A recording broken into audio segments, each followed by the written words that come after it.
Lecture du livre du prophète Ézéchiel, au chapitre 16, versets 1 à 15, versets 60 et verset 63. La parole du Seigneur me fut adressée. Fils d'homme, fais connaître à Jérusalem ses abominations. Tu diras, ainsi parle le Seigneur Dieu à Jérusalem. Par tes origines et ta naissance, tu es du pays de Canaan. Ton père était un Amorite et ta mère une Hittite. À ta naissance, le jour où tu es né, on ne t'a pas coupé le cordon, on ne t'a pas plongé dans l'eau pour te nettoyer, on ne t'a pas frotté de sel ni enveloppé de lange. Aucun regard de pitié pour toi, personne pour te donner le moindre de ses soins par compassion. On t'a jeté en plein champ avec dégoût le jour de ta naissance. Je suis passé près de toi et je t'ai vu te débattre dans ton sang. Quand tu étais dans ton sang, je t'ai dit, je veux que tu vives. Je t'ai fait croître comme l'herbe des champs. Tu as poussé, tu as grandi, tu es devenue femme. Ta poitrine s'est formée, ta chevelure s'est développée. Mais tu étais complètement nue. Je suis passé près de toi et je t'ai vu. Tu avais atteint l'âge des amours. J'étendis sur toi le pan de mon manteau et je couvris ta nudité. Je me suis engagé vers toi par serment. Je suis entré en alliance avec toi et tu as été à moi. Je t'ai plongé dans l'eau, je t'ai nettoyé de ton sang, je t'ai parfumé avec de l'huile. Je t'ai revêtu d'habits chamarrés, je t'ai chaussé de souliers en cuir fin, je t'ai donné une ceinture de lin précieux, je t'ai couverte de soie. Je t'ai paré de joyaux, des bracelets à tes poignets, un collier à ton cou, un anneau à ton nez, des boucles à tes oreilles et sur ta tête un diadème magnifique. Tu étais paré d'or et d'argent, vêtu de lin précieux, de soie et d'étoffe chamarrée. La fleur de farine, le miel et l'huile étaient ta nourriture. Tu devins de plus en plus belle et digne de la royauté. Ta renommée se répandit parmi les nations à cause de ta beauté, car elle était parfaite, grâce à ma splendeur dont je t'avais revêtu. Mais tu t'es fié à ta beauté, tu t'es prostitué en usant de ta renommée, tu as prodigué tes faveurs à tout passant. Tu as été à n'importe qui. Cependant, moi, je me ressouviendrai de mon alliance, celle que j'ai conclue avec toi au temps de ta jeunesse, et j'établirai pour toi une alliance éternelle. Ainsi, tu te souviendras, tu seras couverte de honte. Dans ton déshonneur, tu n'oseras pas ouvrir la bouche quand je te pardonnerai tout ce que tu as fait. Parole du Seigneur. Nous rendons grâce à Dieu. Seigneur, tu reviens de ta fureur et tu me consoles. Voici le Dieu qui me sauve. J'ai confiance, je n'ai plus de crainte. Ma force et mon chant, c'est le Seigneur, il est pour moi le salut. Seigneur, tu reviens de ta fureur et tu me consoles. Rendez grâce au Seigneur, proclamez son nom, annoncez parmi les peuples ses hauts faits. Redites-le, sublimez son nom, jouez pour le Seigneur. Seigneur, tu reviens de ta fureur et tu me consoles. Il montre sa magnificence et toute la terre le sait. Jubilez, criez de joie, habitants de Sion, car il est grand au milieu de toi, le Saint d'Israël. Seigneur, tu reviens de ta fureur et tu me consoles. Acclamation de l'Évangile. Accueillez la parole de Dieu pour ce qu'elle est réellement, non pas une parole d'homme, mais la parole de Dieu.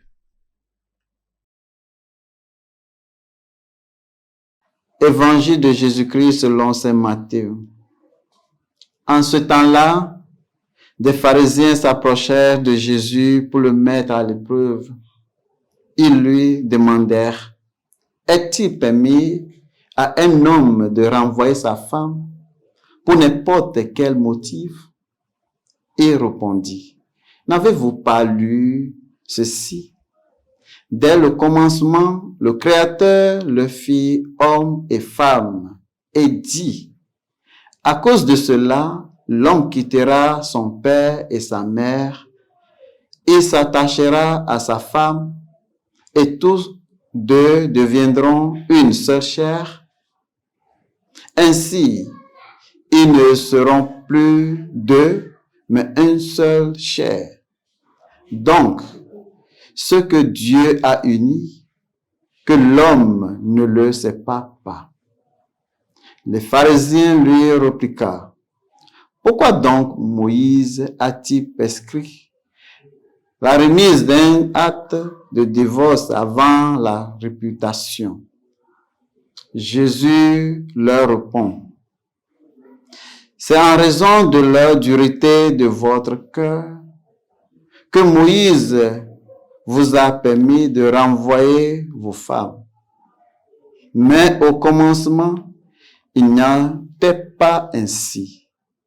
Or, je vous le dis, si quelqu'un renvoie sa femme, sauf en cas d'union légitime, et qu'il ne pousse une autre, il est adultère. » Ses disciples lui disent, « Si telle est la situation de l'homme par rapport à sa femme, mieux vaut ne pas se marier. » Il leur répondit, « Tu ne comprends pas cette parabole, mais seulement ce qui a cela est donné.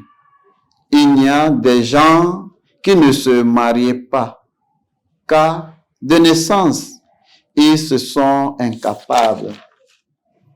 Il y a à qui ne peuvent pas se marier, car ils ont été mutilés par les hommes. Il y a à qui on choisit de ne pas se marier à cause du royaume des cieux.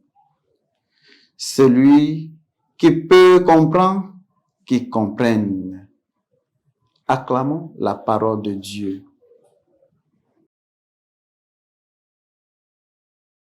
Bien-aimés du Seigneur, loué soit Jésus-Christ.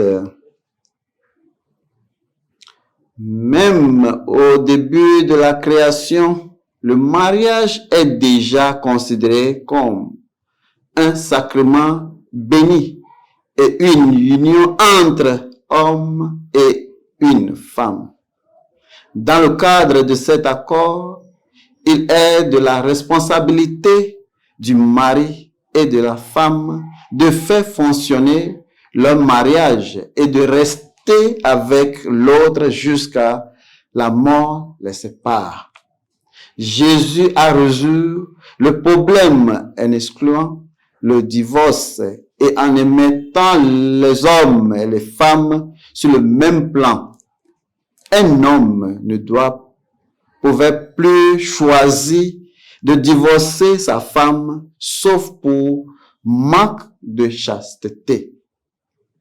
Une telle égalisation des rapports entre les sexes était si révolutionnaire qu'elle suscita étonnement, ce disciple, le mariage que Dieu a établi, a été donné avant la loi de Moïse. Or, l'alliance du Christ s'applique à tous les hommes. La loi de Dieu sur le mariage est qu'un homme et une femme soient unis pour la vie. Jésus déclare clairement que nous ne devons pas séparer dans le mariage parce que Dieu lui-même nous a unis. C'est notre obligation chrétienne de protéger le mariage au mieux de nos capacités. Le message peut être lié à la révérence pour la vie. Dans le mariage, le mari et la femme doivent toujours aimer et apprécier la vie de l'autre jusqu'à que la mort leur sépare. Et seul Dieu a le droit d'enlever la vie de quelqu'un puisque la source de tout. Jusqu'à point pouvons-nous sacrifier et préserver votre mariage jusqu'à fin de temps. Soyez bénis au nom du Père et du Fils et du Saint-Esprit. Amen.